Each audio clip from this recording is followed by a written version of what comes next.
Obviously, the origins of photonics come from telecommunications, and it's really revolutionized telecommunications over the last couple of decades. Optical fiber now takes almost all the telephone calls.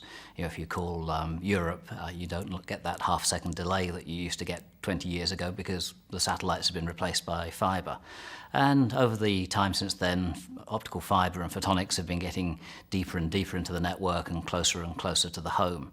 So telecommunications is still the major application, and we hear all this talk about fiber to the home, which will eventually get there.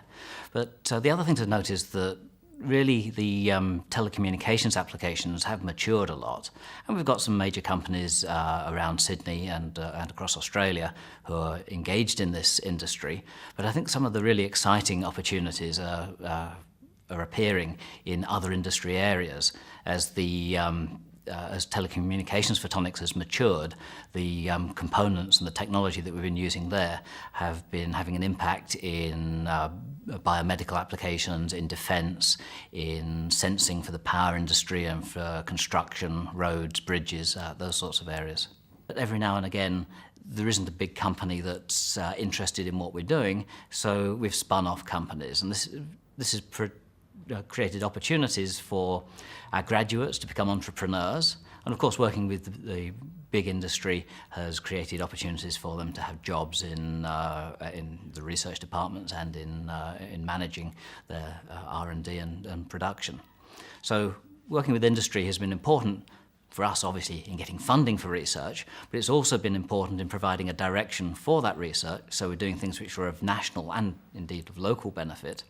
And we've spun off 10 to 20 companies out of the Sydney photonics activities over the last 15 years or so. Many of those have been headed by our graduates, and certainly our graduate students have provided great opportunities there for their careers. Quite a few of our graduates in the short term go overseas. They get some great experience in major companies overseas or the world's leading research labs, but most of them obviously want to come back to Australia and to Sydney, and they come back with a lot of good experience.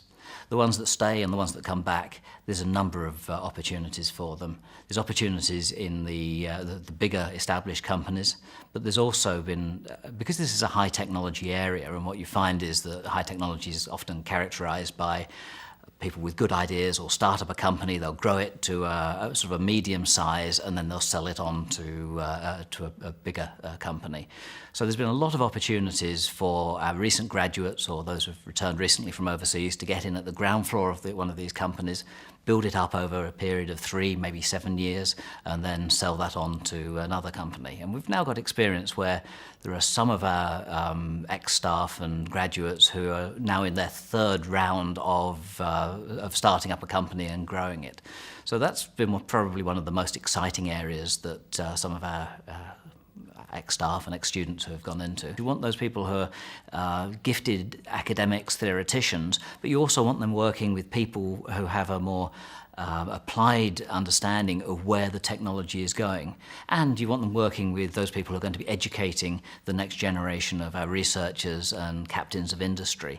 And I think that's really what's exciting, is we're bringing all these different approaches into one organisation. So we'll be doing the world's best research, we'll be training the next generation of leaders, and we'll be feeding that innovation through into our local industry.